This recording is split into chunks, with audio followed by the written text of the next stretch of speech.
Okay.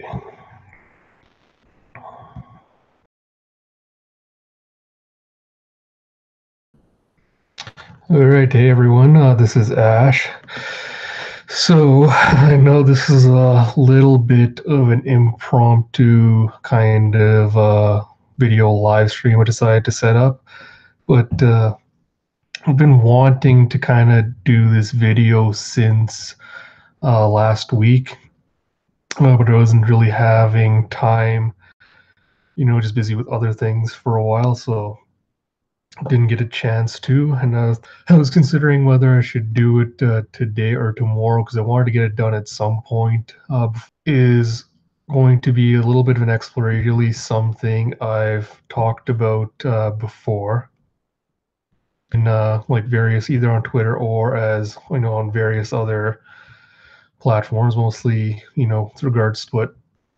Uh, Let me just kind of dive right into it. So I got a Curious Cat question recently, and my first I saw it was either A, ignore it, or B, kind of point in the direction of an editorial already written on it for the One Piece podcast.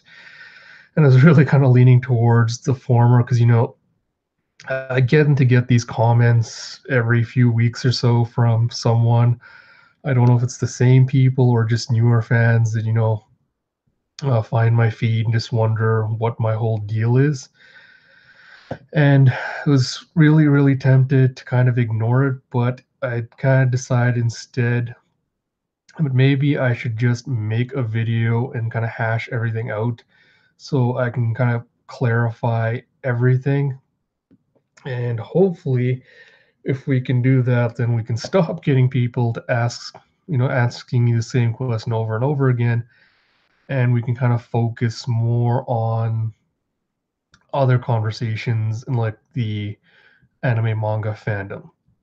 So before we get further into this, I want to just say, like, straight out at the beginning, I'm not doing this to call out whoever sent me, the anonymous comment. I'm not trying to be like, oh, this person's a dumbass or a jerk or whatever.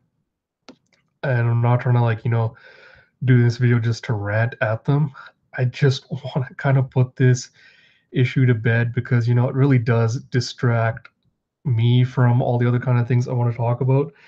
But it also just kind of wears on me, after a while. And hopefully, I can just use this video as kind of a resource if anyone else kind of comes to me with similar questions or comments. I can just point them to this and say, watch this video. Hopefully that answers any questions you have about me or what I'm doing. If you have any questions after that, then sure, feel free to hit me up, ask whatever, questions are on your mind. But I'll just read out the question as it was. So it was, I don't want to come off as rude, but you seem to be consciously limiting your enjoyment of manga due to your own perspectives with regards to what should happen in a story rather than what is currently being presented to you. Shouldn't you try to be more open to authors taking a different path than what you already had in mind? So instant knee-jerk reaction to reading this was to get, super annoyed because A, the strong implication there seems to be, I'm way too close-minded, and B, I know that whoever sent this, I have a few suspects of who it might be, but I know whoever sent this is talking, more than likely talking about my reactions to either One Piece or My Hero Academia. And I can tell that because those are really the only two manga I've been really super critical of lately, either here on YouTube or on Twitter. Because lately I've been kind of reading a bunch of different manga. Like I read Golden Kamuy, Haikyuu, Vagabond, a bunch of other ones. And I don't think anyone's gonna say, like, after seeing my posts on that I'm super critical of those series. So as soon as I saw this, my first reaction was to be like, okay, is this person just trying to, troll me or try to get a rise out of me? Because I think everyone that knows me kind of knows why I criticize the series that I do, what my criticisms are kind of targeted towards. Whereas I think anyone new to is just like, oh no, this guy's just being, super dickish about this because he doesn't like what the authors are doing. And again, like ignoring this is like ignoring it was really a tempting option, but like I said, let me just kind of dig into the reasons for kind of what I do and maybe a little bit about myself as well. Most of this will probably be familiar to anyone that's read the editorial I put out on this, but if not, this even if you have, this will be like a good recap. And if you haven't, hopefully gives you a better idea of who I am, what I'm trying to set out to do. All right, and again, brief digression before I start. I don't want any of the comments in this video or the criticisms I'm going to bring out to kind of put anyone off sending me questions about my process or my criticisms or anything, by a curious cat. That's not what I'm kind of trying to set out to do.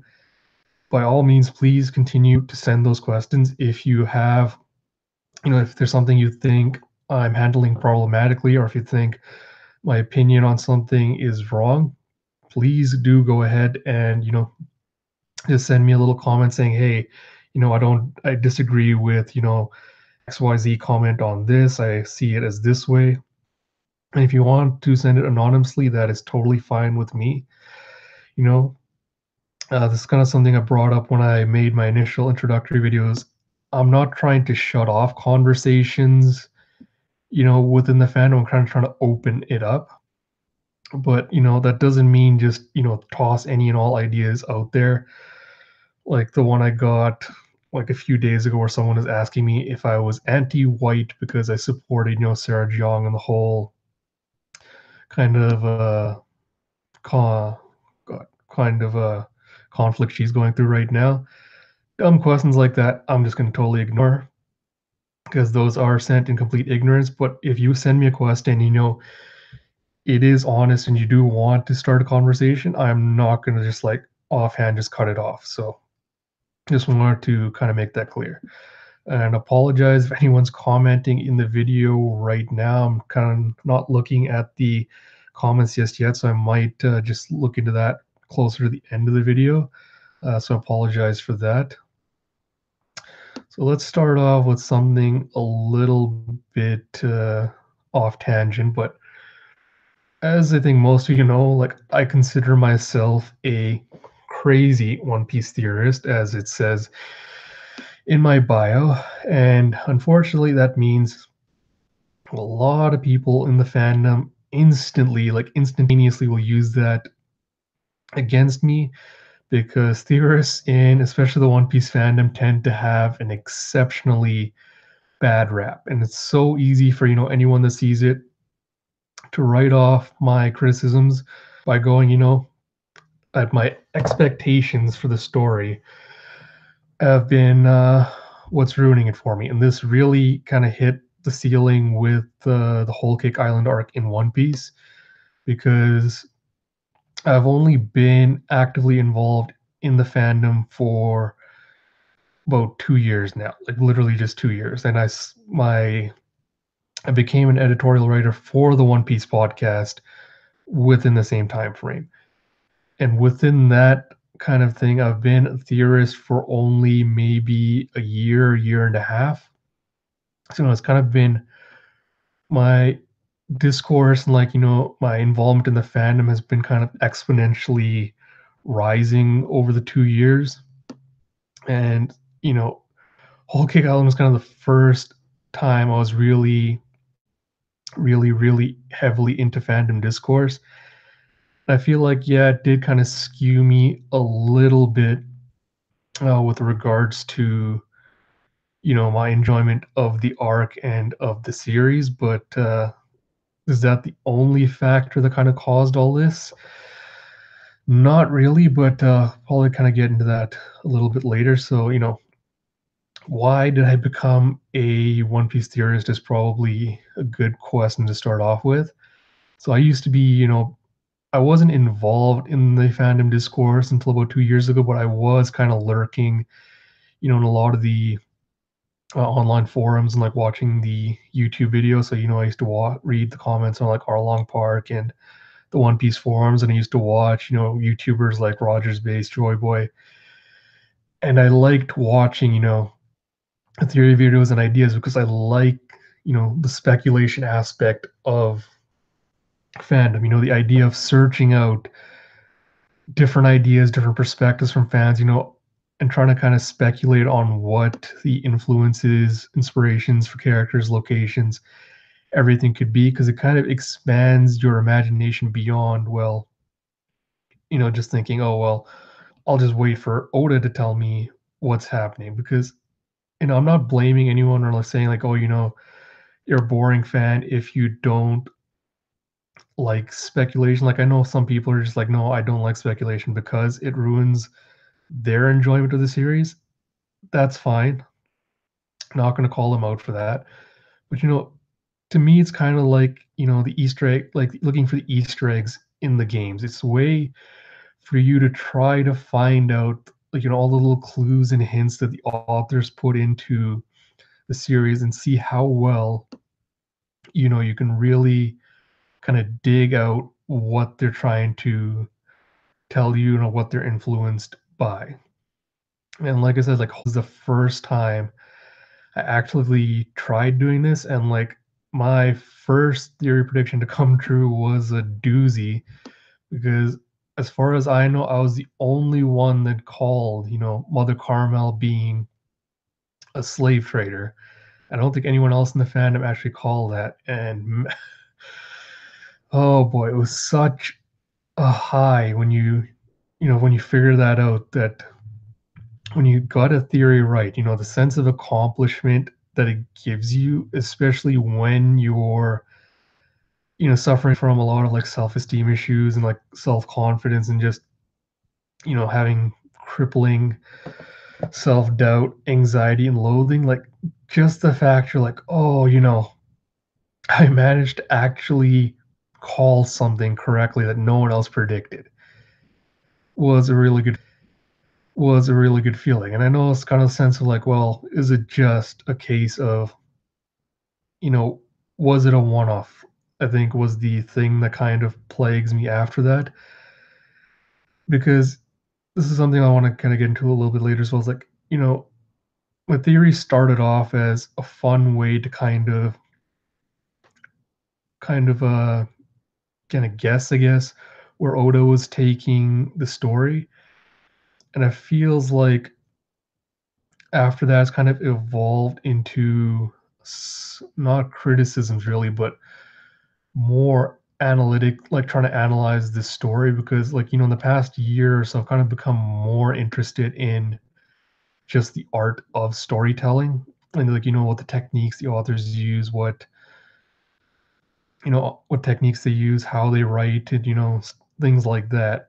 And so I feel like it's kind of changed my perspective a little bit, at least on how I approach my theory crafting.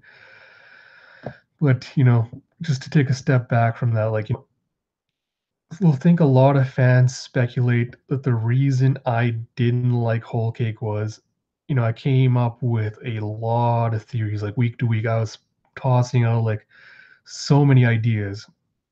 And it feels like fans are thinking, it's a case of me not being able to see the forest for the trees, basically. And for those not familiar with that idiom, it's basically the idea was like I was so caught up in the intricacies of my theories and my ideas. It's like, did I fail to appreciate the story that Oda was telling?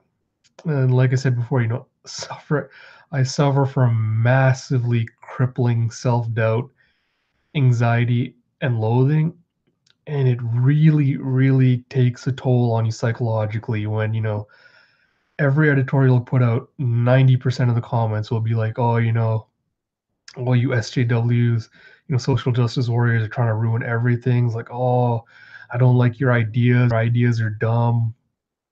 Or, why are you trying to ruin the story that Oda's trying to tell? It's like, and I've never considered myself to be like a smart or clever person. I'm terrible at hot takes as I put them on Twitter. Like, when I have an idea, if I put it out there, within usually seconds or minutes, I'll be like, oh, I wish I hadn't put that out there. And Twitter, especially, is kind of a terrible platform for complexity and nuance because, 240 characters, like the point of Twitter I get is, 240 characters is supposed to make you more, not more verbose, but more succinct, I suppose, like more succinct, right? You kind of cram your ideas into a smaller word count, and that doesn't always work for me because whenever I have an idea and I post it, the thing that comes up with is I post it, but then, there's a thought process behind how I came up to that comment or that idea or whatever I put out there. And I feel like a lot of times if people that don't know me, especially, like on Twitter, you don't know a lot of the followers that follow you. If they don't really know you personally, they won't know how you came up with, that comment or that soundbite. It kind of is easier to make judgments based on that. I feel like that's why, it's harder for me because every time I make this, I feel like I have to do an entire thread about, how did I come up to, how did I come up with this idea or critique or whatever, Because whenever I post something, it's not a case of like, I just post the first thing that comes to mind. I think of something that I have to like, mull it over and think, should I post this? Shouldn't I post this? I'm gonna get my point across. Can I make it, can I get the idea across better? And that's harder for me because it takes me a while to kind of, you know, process an idea or comment before I post it. And I think that's why a lot of people will think it's easy to kind of dismiss my ideas because, you know, I consider myself to be more of a thoughtful person. Like, I want to kind of, I don't want to instantly give like my answer. If someone asks me a question, I don't want to instantly, like, give an answer, just be like, oh, right away, snap, I have an answer to it. I always kind of making a comment that people are like, oh, how can you be so ignorant? How can you be so dumb? And that kind of made me just kind of withdraw into a little bubble because I hated getting ridiculed. And for a kid that isn't very self-confident, that's kind of the worst thing you can do to them is constantly tell them, oh, your ideas are so stupid. Oh, how can you be so dumb? I can't believe you didn't know this, right? And so, it's something I've struggled with my entire life to the point where I've gotten more comfortable not talking than I have with talking. And Twitter kind of has helped me, kind of break out of that bubble because, I have, because I do post a lot on there and, I follow a lot of great people and from them I kind of through osmosis absorb a lot more knowledge and ideas than I would have typically. So, this kind of thing has helped, but it's still something I'm kind of trying to work on. You know, and then this kind of really came to a head with Whole Cake Island, my criticisms of it, because, I am in a real vocal minority about how terrible the entire arc was from a storytelling perspective compared to most fans. Like most fans that I know, like at least 98, 99% of them love this arc and they're just like, oh, it's the greatest, one of the greatest arcs post time skip. Always had, this great moment for Sanji. It had one of the best villains in the series, and well, like all the Katakuri love and everything.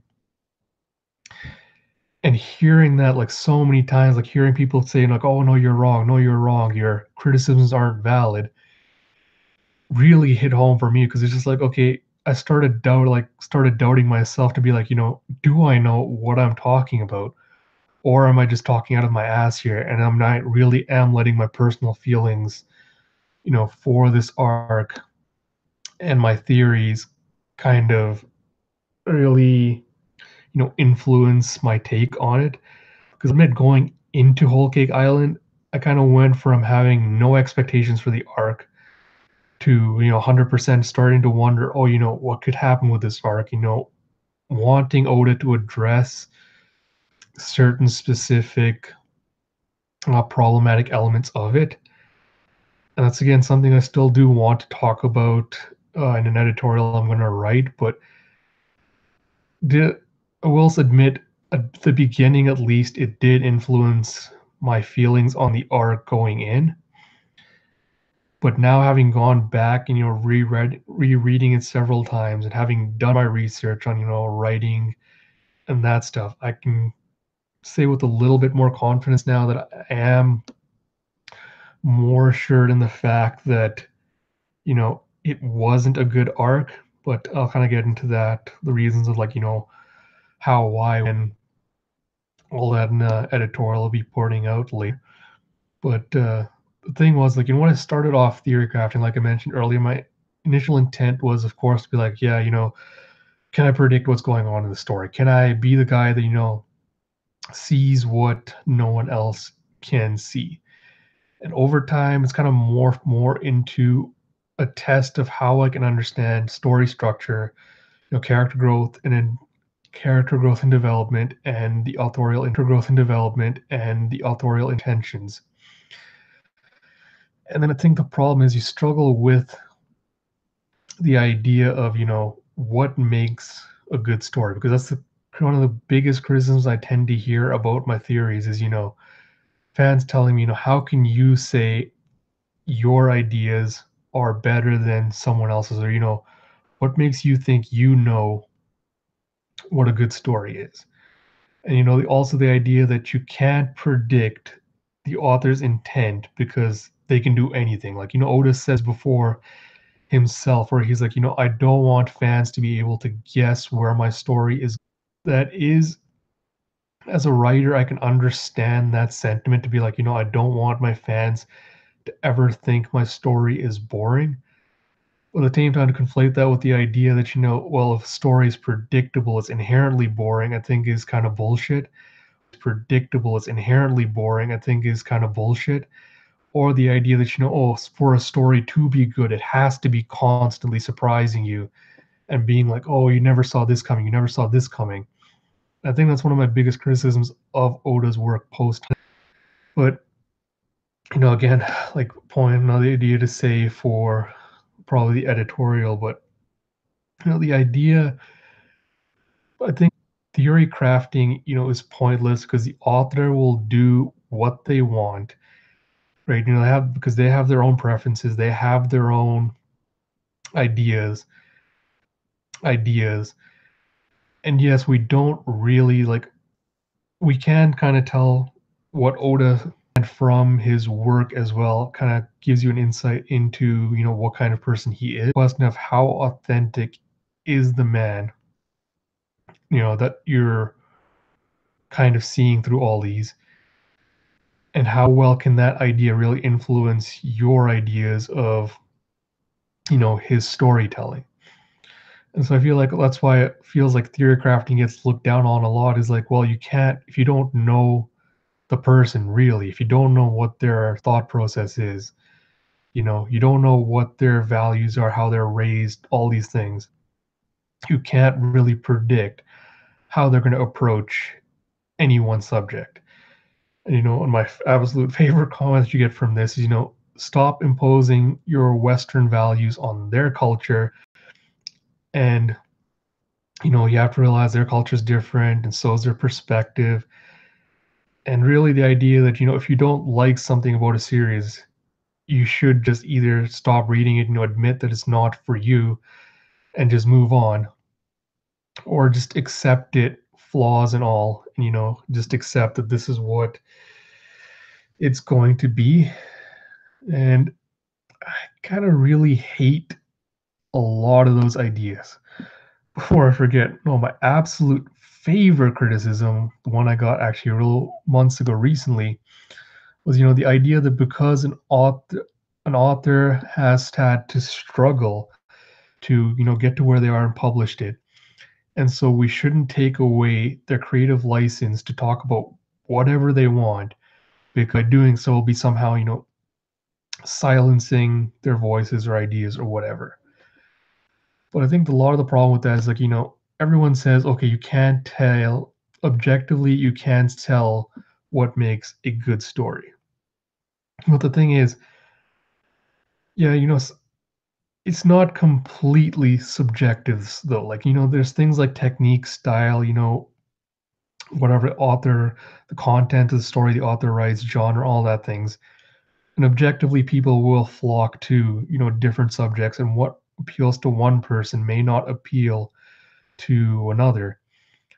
But, there is an entire branch of writing where you, or not an entire branch, but there are authors, brother actually got me into a podcast recently that I've been kind of listening to a lot called Writing Excuses. And in it, they basically teach you what elements make up stories, how do you plot a story, how do you plot a character arc, how do you make a good villain, things like that. I think the idea that tells you is, there are hard and fast rules to writing a story. And even if you're doing it instinctually, that doesn't mean you are not following those said rules. Or even if you, and it doesn't mean you have to like follow them rigidly, but the idea you have to like follow them rigidly, but the idea being that, there are rules, and while there is flexibility, these rules can be applied to analyze what makes, writing good or bad. And the idea that, writing is completely 100% subjective is what I really rally against. And, because I think the problem with especially One Piece is, everyone treats writing like it's some kind of mystical, mysterious process that, you'll never be able to understand. It's like it's veiled in secrecy. And it's like, no, you can, if you understand a few basic elements, you can break down, storytelling and its elements. And, right now, kind of instinctually do a lot of that when I criticize like an arc. Like this was one of the big things I struggled with during Whole Cake was instinctually I could tell it was problematic, but I couldn't point to the specifics of why it was problematic. Point out to and say, Oda's not doing this, this, and this rule, or he's not following this thing, right? And I wish I could have done that because I feel I am working on trying to expand my knowledge in that area, not just because, for being able to criticize stories and like critically analyze them, but because I want to kind of write my own. But, putting that aside, I've been reading One Piece week to week for over 10 years now. I caught up to the manga when it was hitting Sabaudi Archipelago. I think the exact chapter was the one where Zoro was disappeared by Kuma. And, if I was, I think one of the things One Piece fans seem to think about me is like, oh, you hate the series, or, you've fallen out of love with it, etc., etc. I don't think I would have had the willpower to follow a series I hated so much week to week for 10 years just to be openly critical of it, if I didn't love it. Or this idea that fans tell me, because it's kind of this weird almost paradox, or fans tell me, One Piece hasn't really changed from where it was in the beginning. Like Oda's still doing the same things while he's expanding the scope. And yet, you can clearly tell that pre and post time skip, there's vastly different in not vastly different, but there are significant differences in how Oda's approaching the storytelling pre and post time skip. And it's not just the because he shifted focus from more characters onto more world building,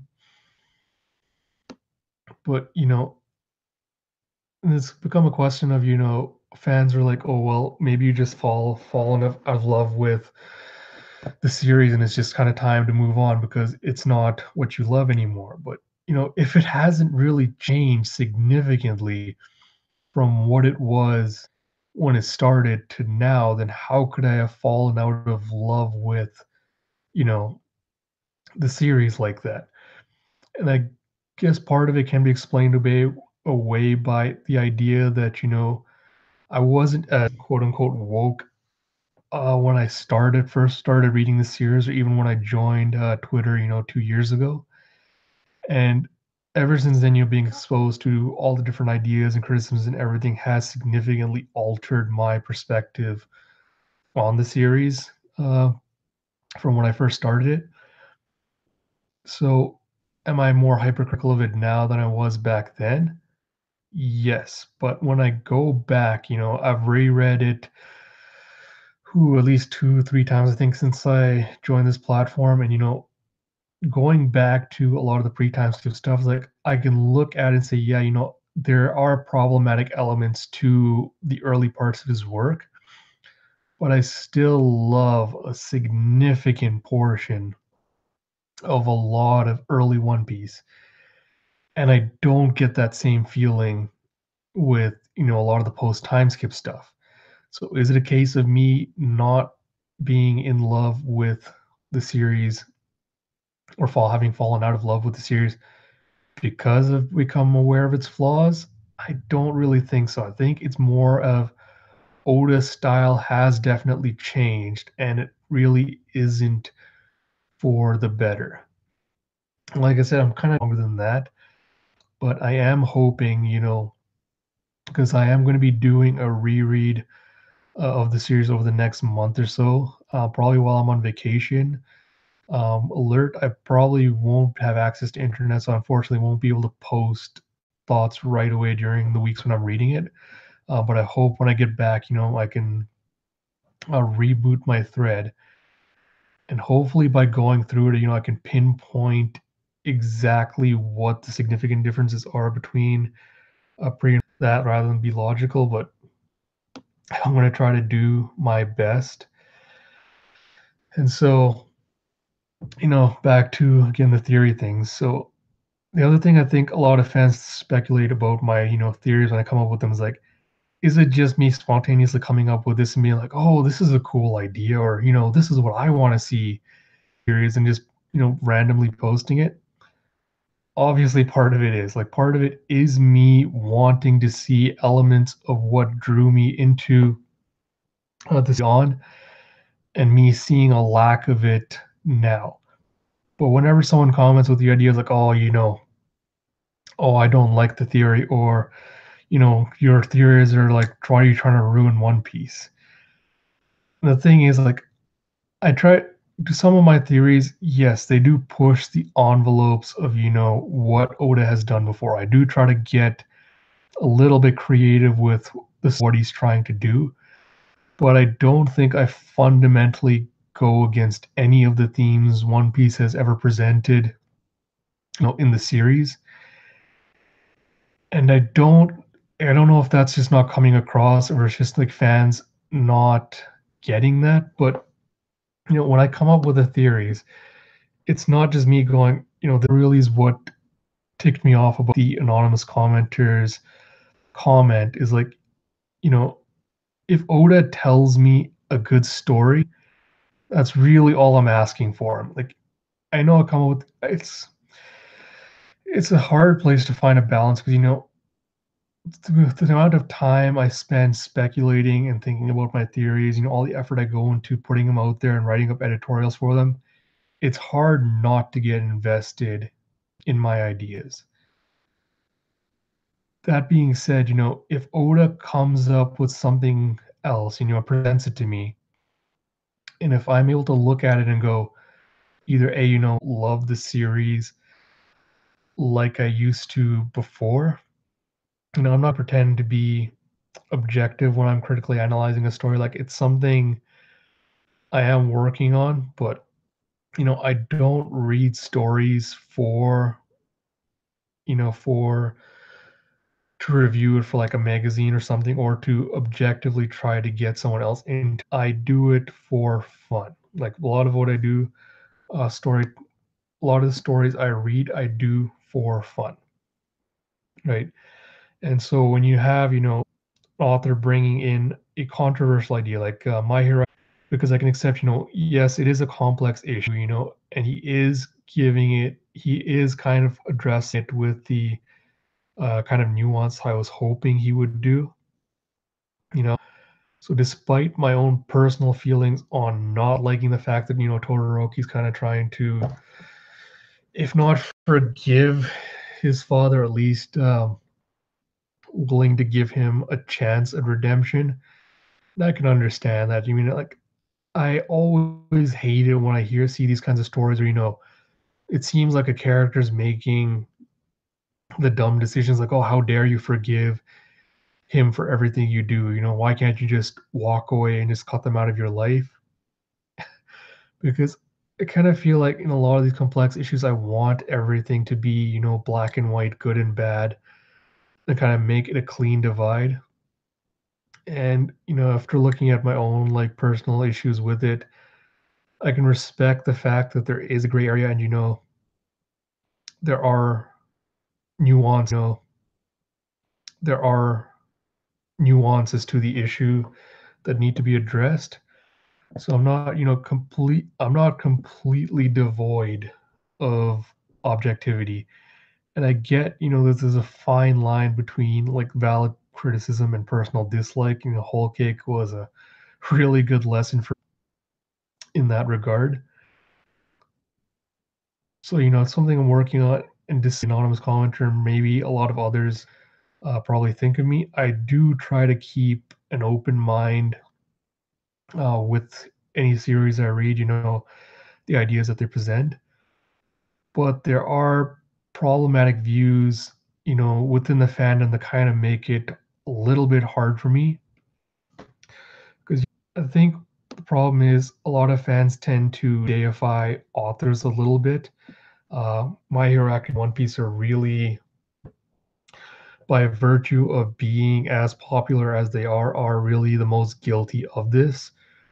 Whereas fans are not willing to accept that an author is fallible, right? Or their work is fallible and flawed.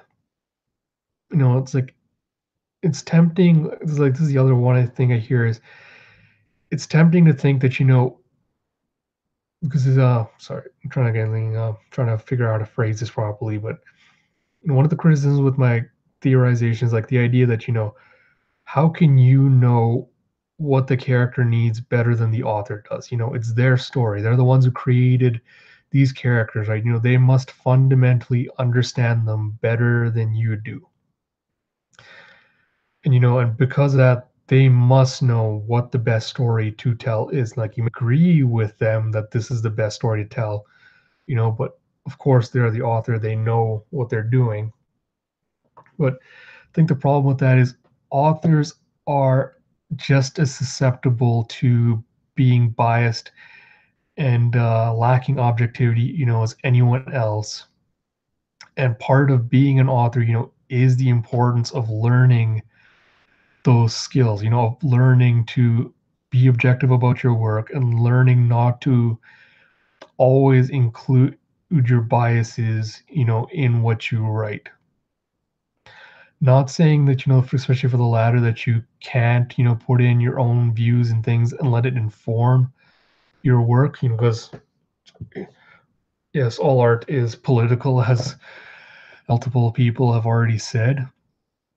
But but the idea that authors can't be susceptible to bias, is the idea that kind of strikes me as being really bullshitty. Because if authors are able to be completely objective stories and tell the story exactly as they wanted to, they wouldn't need beta readers. They wouldn't need editors because that's the role of that specific group of people is to rein in the authors.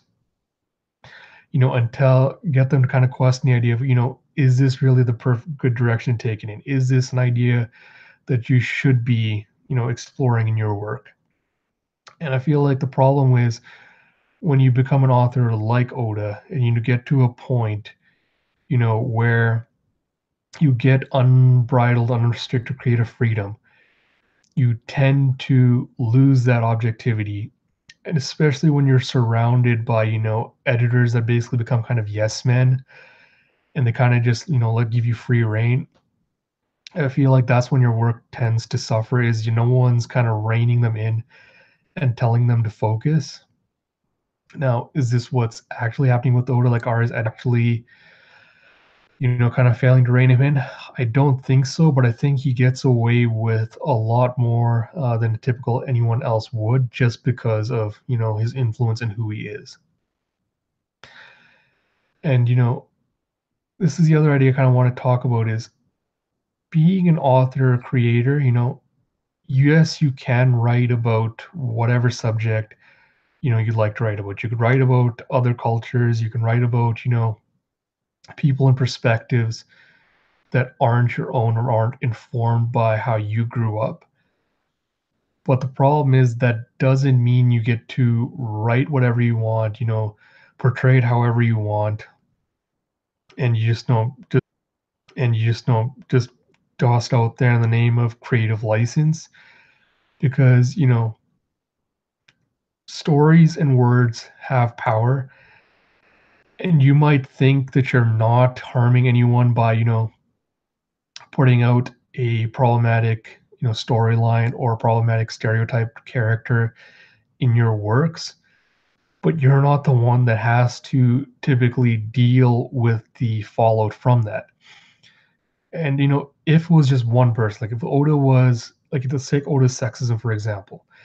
If Oda was the only one that was writing sexist garbage about women, and you had thousands of other works uplifting women, treating them as individuals with their own agency, with their own ambitions, and treating them as people, it'd be very easy to dismiss his works, right? Because you could be like, yes, he's doing a bad job, but there's thousands of other people who are doing better, and we should focus on them. But when you add your voice, to thousands and thousands of other ones that have come out before you that reinforce the same ideas, that existed for centuries, then it's tempting to kind of go, well, what's the big deal that, another author is doing the same thing? But when you have Oda's kind of pull and power, it's kind of cliche to say this, but the Spider-Man quote of, with great power comes great responsibility. Oda's become a cultural influencer with his work. It's got massive, massive pull across, the globe and in Japan. And despite what everyone might think, the idea that, oh, kids aren't easily influenced by stories or works, etc., it does affect them. It's tempting to say, oh, it's the parents' responsibility to take care of their kids, teach them what's right from wrong. But when all the kind of media reinforces the same narratives over and over and over again, you know, it does kind of it kind of just uh, reinforces the status quo, right? And then you basically end up with, those harmful ideas and stereotypes and things just being continually perpetuated. And I think that's one of the biggest problems with anyone that says, oh, Oda should be free to do this, and you have to kind of just accept what he does. And it's like, no, you shouldn't. No one should ever have to accept what Oda does. We should constantly be calling him out on criticizing him and constantly asking him to change because, you know, his works affect, real people. 50% of Shonen Jump readership is like are women, they support the series, they buy his books, and he keeps getting comments sent in from them asking him to treat them with the same basic respect and decency he gives male fans, and he kind of just ignores it and goes, oh, I'm writing a series for boys. Or the fan comment of, oh, Oda's writing a series for himself. If Oda's goal was to write One Piece for himself, then he wouldn't have published it. If this was a series he was writing purely for his enjoyment, he should keep it to himself. But once he put it out there in the world, and once other people started reading it, he has a responsibility to the people he's writing about, the perspective he's writing about, to to treat them like actual people. So I've had fans ask me this before, when I criticize his sexism and like his other aspects of the story. They're like, oh, well, what do you want? Do you want Oda to just stop, writing women? And I feel like that misses the point.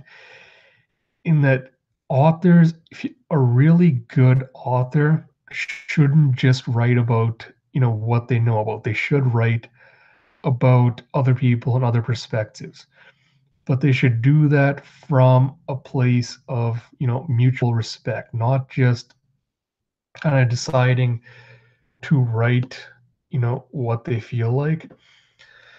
And, like I looked up things about this, and, the comments typically on it are, treat your characters as human beings, write them as people, not ideas or stereotypes. Right? No one has a right to be above criticism. And when you publish a book, you enter the ring and you're going to take some punches, right? And that's the thing with a lot of fans don't seem to get about, writing is when you put it out there, you're not exempt from criticism. You're not exempt from having to, face responsibility for the problematic elements you put in. And excuses like, oh, the audience you're writing it for, or the idea that, oh, he's carefree, he doesn't think about these things, yada, yada, yada, that doesn't matter. Once you've put out a work out there, you have a responsibility to your readers and to the people you're writing about to, treat their culture and their perspectives with respect. And that means doing your research, making sure that people from the communities you're writing about actually get a say. You ask them for their perspective and ask them, doing right by you. And I think that's one of the problems. When I said before, Oda's editors tend to be all male, and I think the problem with that is a lot of them also hold to the same sexist, objectific sexist views of women, and they tend to objectify them along with him. And it's kind of like a feedback loop where, of course, if Oda draws sexy women, his editors being who they aren't going to call him out on it because they're like, oh, we like sexy women too. So of course we don't have a problem with this.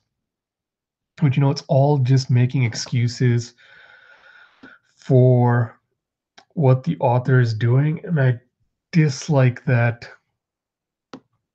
you know, dislike that kind of mindset. And this is the thing is you don't get to be defensive if people tell you that you got something wrong. You don't get to say it's fiction, and I pose to an author tackling, can I bring to this idea that no one else has brought up before? And I feel like the problem with that is, if someone wants to, talk about, let's say, abuse from like My Hero Academia,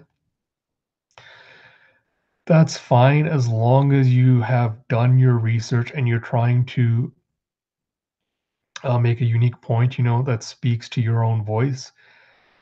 But I think the thing a lot of fans are missing when they ask me to be open-minded about issues like that is, you know, again, comes back to the idea that the author always knows best, and you have to kind of, if you can't understand their intentions or what they're trying to do, and you have till they're done writing the story before you make any snap judgments. But again, this kind of assumes then that people are too stupid to actually be able to critically analyze, an author's work or be able to tell from the way their work is structured what their intent is. And I also feel like fans have a right to call out problem elements or, even the idea of the problematic elements that can be addressed in a story. Because I feel like too often we get complacent in the mindset of, every opinion or idea has merit. And I don't think that's always the case. Sometimes ideas or an author's take on a subject don't really add some to the conversation. And if it's especially if it's harmful to, the demographics and people they're talking about, if they're reinforcing a negative idea, then I really feel that's when it especially needs to be called out, is because you can't normalize these ideas and behaviors. You can't let people grow complacent with the idea that this is right, always how it's going to be, or, where the whole idea of this gray area morality comes in. Because, I can understand that, yes, in real life, there are, these gray areas and not everything is in black and white. I mean, everything, is a gray area and there's merit in the ideas to both sides of an argument. I feel like we have to be able to determine where that divide is. And honestly, I think that's one of my goals going forward with this channel and with, the fandom in general. I'm trying to up exactly those conversations, try to point people to the direction of, is this something that this author, should be talking, be approaching? Is it problematic? Is it not, And talking really kind of getting the fandom to start critically thinking about the series they consume. And I know it's hard, no one really wants to, when they're reading a series, I know most fans are like, oh, I just want to, read it for fun or read it for, whatever uh, whatever they're reading it for. But just because you do that, I know it's hard. Sorry. I know it's hard because it's just like, critically analyzing a series can lead to changing your perspective, seeing flaws has kind of rubbed off some of the glitz and glamour of my nostalgia for it. But at the same time, critically I feel like critically analyzing a series is supremely important, not only for the fans, but also for the author. Because if you're always surrounded by, yes men that always tell you every idea you have is great or everything you do isn't harmful, you're not only being, helping to reinforce the normalization of all these stereotypes and harmful behaviors, which are also being a terrible fan because, you're not really helping the author to improve. Feel like that's something we as fans should be willing to do. Like in the end, I'm not saying, with criticism, the goal is to, force the author to start including ideas uh, of what you want to see in the series, which is a complaint I get way too often is that I'm somehow altering what One Piece is about. But here's the thing: it's like sexism is not what makes One Piece great. Discrimination is not what makes One Piece great. Stupid little cliffhangers and like fake outs are not what makes the series great. Misogyny is not what makes the series great. And I feel like a lot of to be doubling down on that idea that if you remove any of these elements from One Piece, you're going to be kind of taking away from what makes the series what it is. And I disagree. I think if you took away everything like that, you'd actually make the series better than what it was.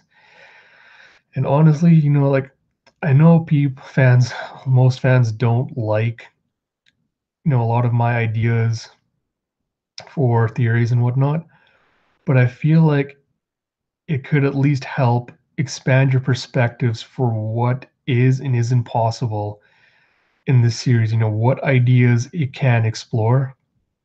And I know none of this is ever going.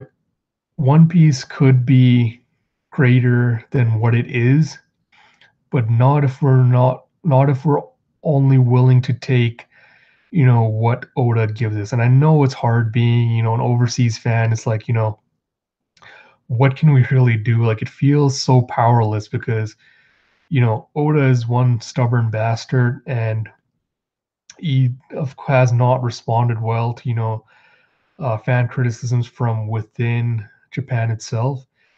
And I don't think any hardcore fan is ever going to actually, boycott or give up the series ever, no matter what Oda does throughout it, because they do love it too much. But I feel like, fans still do have the power to at least try to correct Oda's more aberrant behaviors. You know, I don't really have I wish I had more ideas for what we could do as a fan group other apart from, be more aware of his audience. And honestly, I know it kind of feels like nothing's really going to change because we have, you know, Oda's been doing this for what, 20 years now, and there's going to be another 10 years of the story left. And at this point, is it really, really possible that he's actually going to change fundamentally who he is? I'd like to believe, hate having to kind of push, the idea that you should care about the people, your fans that you're writing for, and, just everyone in general. But sadly, it doesn't always work. And, even if we did send him all these letters, there's no guarantee that anything would change. And I wish we could do more. I wish we could kind of get One Piece to be what it could be, but there's no guarantees of that. So really, I guess in the end, all I can do is like this is something a question I kind of been struggling with a lot recently is, I talk about how Wano is really kind of my last ditch effort in the fandom to see if I'm gonna fall back in love with the series as it was. Because, this is because the year of Sanji and Whole Cake Island was just complete and utter garbage. And the thing that brought me to this series was the characters. And and seeing them as they are now, I can't really find the appeal in wanting to follow them along on their adventure anymore. So I'm hoping with Awano, Oda kind of gets introspective and realizes, what the problematic aspects of his storytelling have been so far post Timeskip, and I'm hoping it's a return to form. But if it's not, I was wondering would I drop the series after the arc, if it's not what I hope it can be. Initially, I was tempted to say yes, I would drop the series, because at that point, I feel like it would be a slog trying to go through it week to week when I'm not as invested. But now I feel like I would stay on for a couple of reasons. One being, I've been a fan of this series so long and I'm so invested in it at this point. I kind of feel like I want to see this story through to the end, to see where he takes it. I would still be supremely disappointed if, his treatment of women doesn't get better, if his handling of, the main characters doesn't get better. But I also feel like I'd also stick around with the series to be, that voice in the fandom that says, hey, we've got to think critically about this. We have to continue talking about, his treatment of women, his storytelling, because I feel like, it's important to have those voices that are calling on the fandom to be more critically analytical of the series. Hopefully, I can inspire others to do the same and be the same. And maybe, through a combined effort, maybe with the next generation of Jump, we can actually kind of end up doing something about it. But, I don't know if that's actually going to work or not. And some days it really does kind of get to me, but I can only hope for the best with the series going forward. And this is kind of going to be my last little comment, on the whole open mind bit. So I will try very, very hard to not critically judge, an author's intent with the story based on what they're doing. I'll try not to have my perspectives kind of skew my enjoyment of the manga, but I'm not just going to be mindlessly, supportive of the author and what they're trying to do. I'm still going to be critically analytical.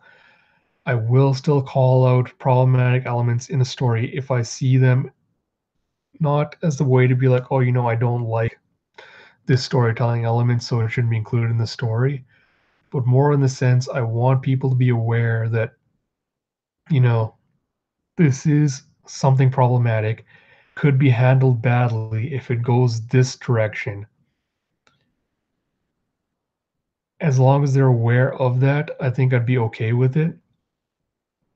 And then, like to be to see if the author goes that way. Because if they take it in a different way and they do handle a subject with, nuance and complexity, I'm totally willing to work back my criticisms and be like, yes, this author did handle it properly. Like, Oda, when he did the Fisherman Island arc and he talked about racism, that's not something you'd really expect someone from Japan, being the homogenous society, is someone from there to handle it with the way Oda handled it.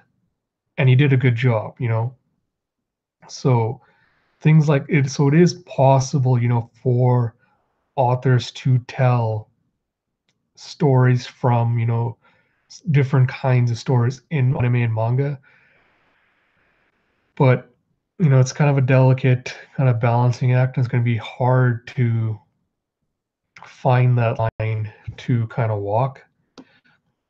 And I think the last point I kind of want to talk about this, another thing I wanted to something I actually wanted to talk about for a couple of weeks now, but I was going to make a thread talking about Fisher Tiger because this is something I actually wanted to kind of address. But in Fishman Island, he had, that line where he's like, Jinbei, Queen Otohime's quest is an idealistic dream. Does she see any difference between me and Arlong? And he goes, the thing I fear most is the demon inside me. And again, that's something I feel like I've struggled a lot. The Whole Cake Island arc in One Piece when I went through was I was getting like supremely mad and annoyed and angry reading the arc, not only, at Oda for the direction he took it, but a lot of the fandom in general and just kind of their apathetic attitudes towards, the arc and the series and the characters. And, anger is something, especially within my family, that's kind of one of our biggest, or at least it's one of the things I struggle with, trying not to overcome my personality, I guess. Like, anger is like the one kind of personality trait I despise more than anything else. And more times than I like to admit, it has gotten, the better of me. And it reminded me, of this old fable. I'm pretty sure some of you have heard, a variation of it, or at least heard of it at some point. But it's the fight of the two wolves, and the whole thing behind it, I'm just going to read it out here. Is it's an old Cherokee fable. An old Cherokee is dancing about life, and he goes, "A fight's going on inside me," he said to the boy. "It's a terrible fight, and it is between two wolves. One is evil. He is anger, envy, sorrow, regret, greed, arrogance, self-pity, guilt, resentment, inferiority, lies, false pride, superiority, and ego." And he continued, "The other is good. He is joy, peace, love, hope, serenity, humility, kindness, benevolence, empathy, generosity, truth, compassion, and faith. The same fight is going on inside you and inside every other person too." And the grandson thought about it for a minute, then asked his grandfather, "Which wolf will win?" And the old Cherokee simply replied, "The one you feed." And I think everyone, like I said, I think everyone's heard about that. This is something when I reread One Piece like a year ago, I pointed out with Fishman.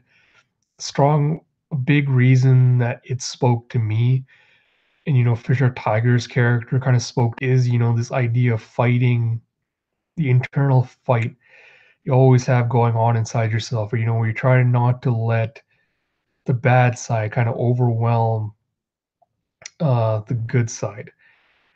And, this is something I've struggled with, in my role as who I am and, with these kinds of comments I get.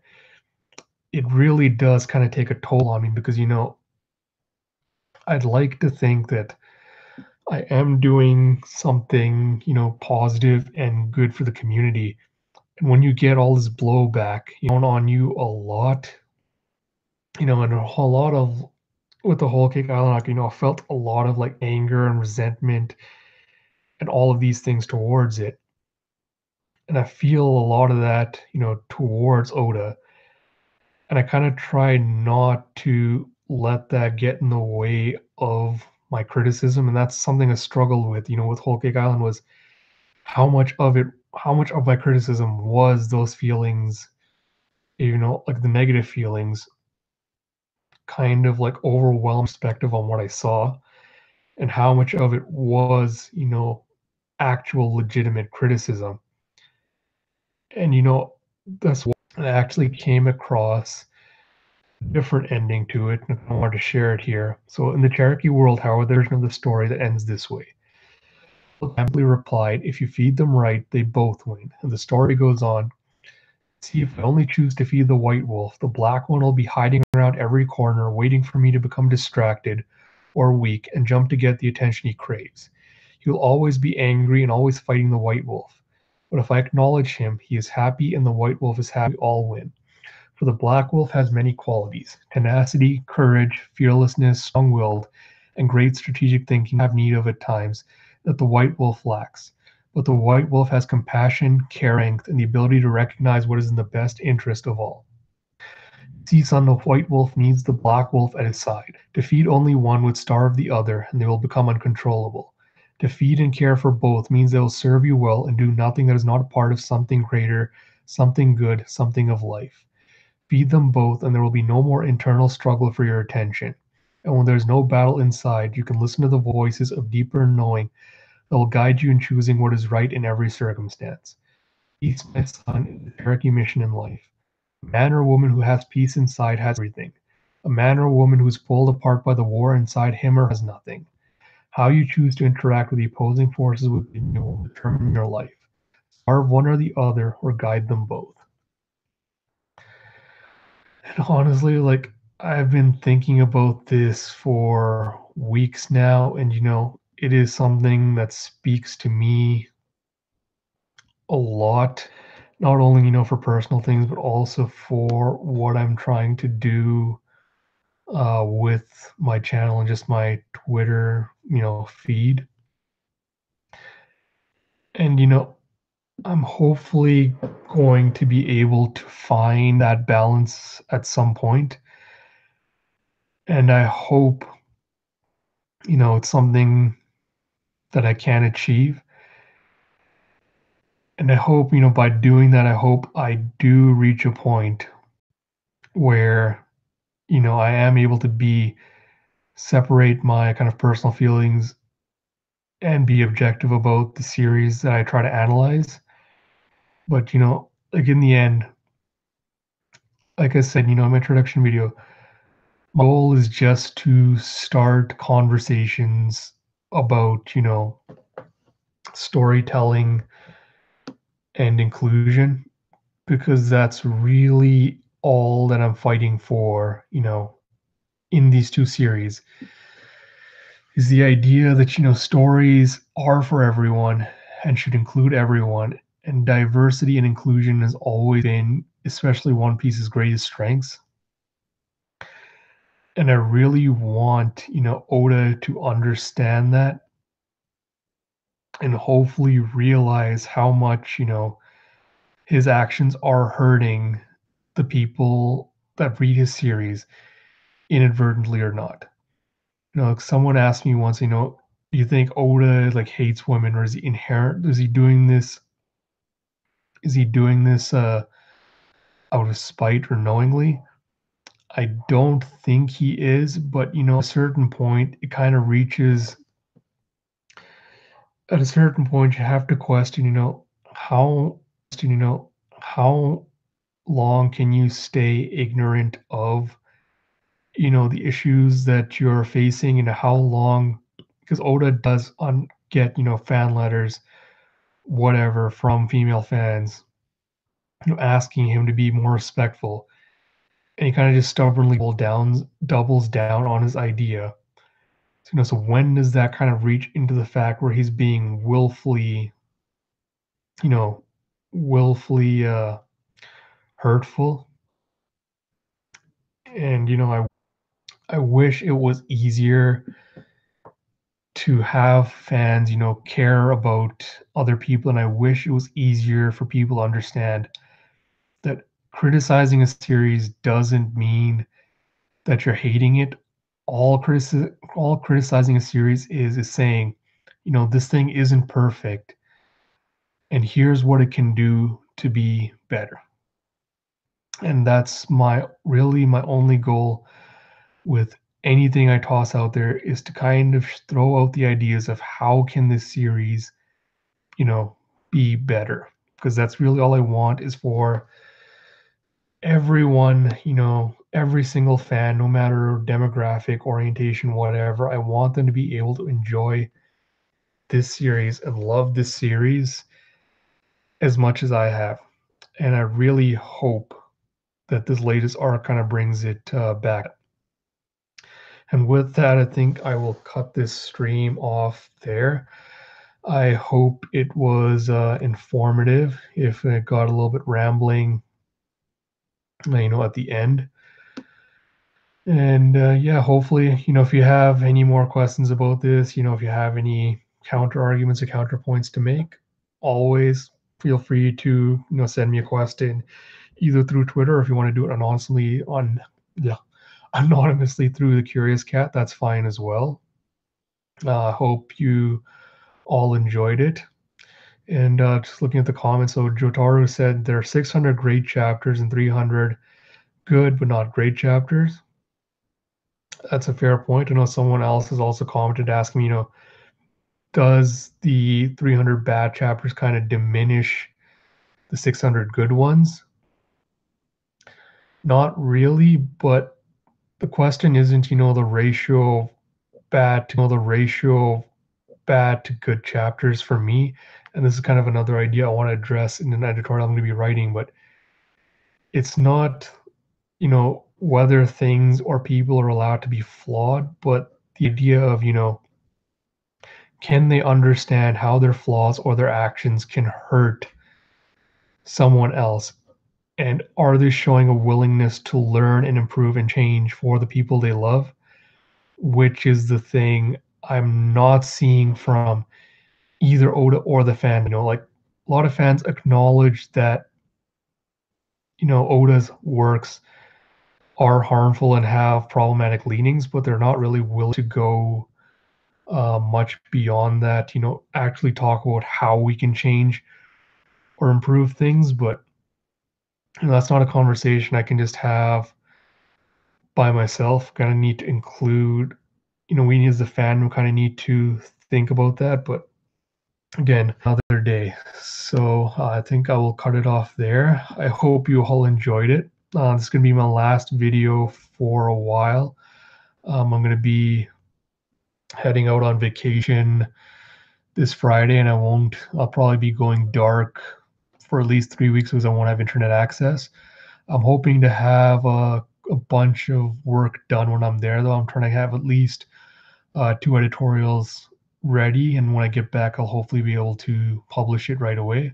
One will be a Sanji Whole Cake Island one, which will be my kind of counter argument to a lot of the fan, supportive theories and criticisms I've already heard. And one will be another theory-based one on it, both the Ancient Kingdom and some more potential inspirations for Oda's powers and characters that I'm going to put out. Both of these have been sitting on for a long time, so hopefully I'm going to be able to finish it and get it done. There's also one on death I want to talk about, like death in One Piece I want to talk about. Again, this was actually the first editorial I wrote to get my position with the One Piece podcast. So I'm kind of just going to polish it up and then hopefully have it ready for when I get back in September. When I get back, I'll probably do a catch-up stream for all the Shonen Jump things I'm going to be missing while I'm gone. If there's anything cool that happens, any perspectives or questions or things you want my perspective on, please feel free to again send me a question either on Twitter or CuriousCat, and I will answer it as soon as I get back. You can find the links for that in my bio. Apart from that, thank you for everyone that watched this stream. I hope you all enjoyed it, and talk to you again soon.